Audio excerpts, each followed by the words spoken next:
Assalamualaikum warahmatullahi wabarakatuh.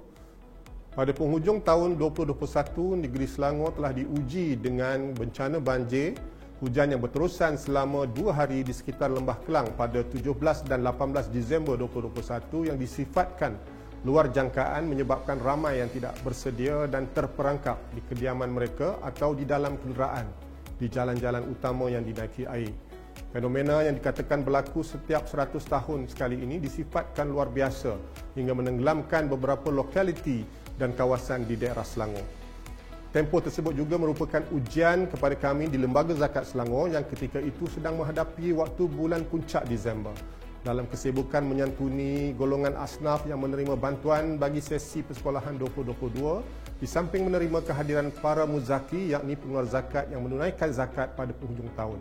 Kami dikejutkan dengan bencana banjir yang tidak disangka-sangka.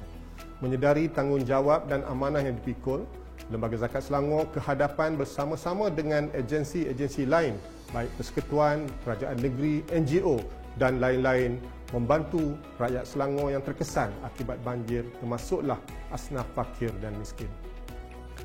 Antara bantuan awal yang Lembaga Zakat Selangor salurkan berupa makanan bermasak di 3 pusat pemindahan sementara PPS melibatkan 5,000 penerima mangsa banjir. Kemudiannya bantuan tersebut diteruskan dengan mengagihkan keperluan makanan kering dan barangan asas kepada 9,231 lagi penerima di 41 buah PPS dan 148 buah rumah. Ia melibatkan peruntukan keseluruhan bantuan awal sebanyak ringgit Malaysia RM350,000 dan daripada jumlah tersebut RM250,000 adalah menggunakan peruntukan dari wang pengurusan AMIL atas dasar keprihatinan warga AMIL Lembaga Zakat Selangor untuk sama-sama membantu rakyat Selangor yang terkesan kerana banjir. Pada 20 Disember 2021, Lembaga Zakat Selangor telah mengumumkan sumbangan ringgit Malaysia 600 kepada ketua keluarga fakir miskin termasuk bukan asnaf yang Muslim yang terjejas dengan bencana banjir di Selangor. Bagi memudahkan mereka yang terkesan akibat banjir memohon sumbangan tersebut, Lembaga Zakat Selangor telah menyediakan saluran permohonan secara dalam talian melalui portal XZS Peduli yang dibuka bermula 23 Disember hingga 31 Disember 2021 bagi fasa pertama dan 1 Januari 2022 hingga 31 Januari 2022 bagi fasa yang kedua.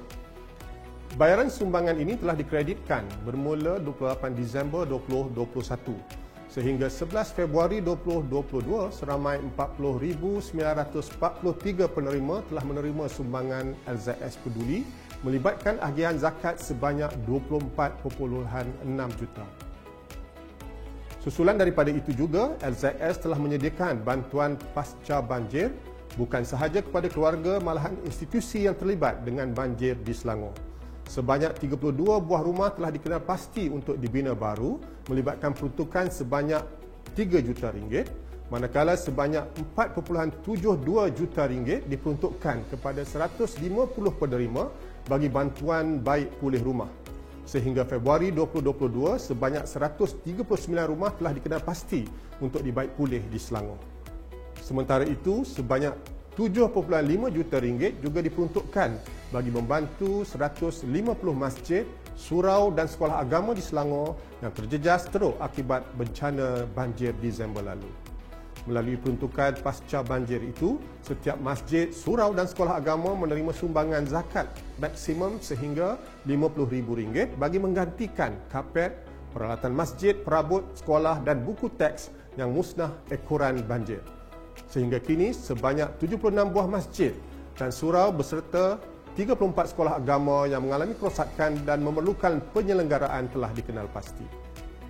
Sebanyak RM100,000 turut disalurkan melalui tabung dana wakaf Al-Quran di bawah Jabatan Agama Islam Selangor JAIS bagi pembelian Al-Quran baharu menggantikan naskah Al-Quran yang rosak akibat banjir.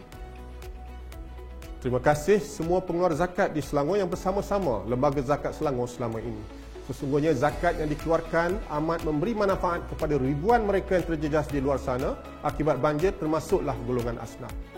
Nilai zakat itu sedikit bagi anda namun segalanya buat mereka yang ditimpa musibah ini.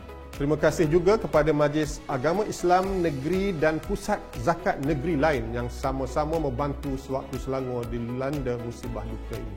Kami mendoakan kesejahteraan mereka semua dan dipermudahkan segala urusan. Sekian, terima kasih.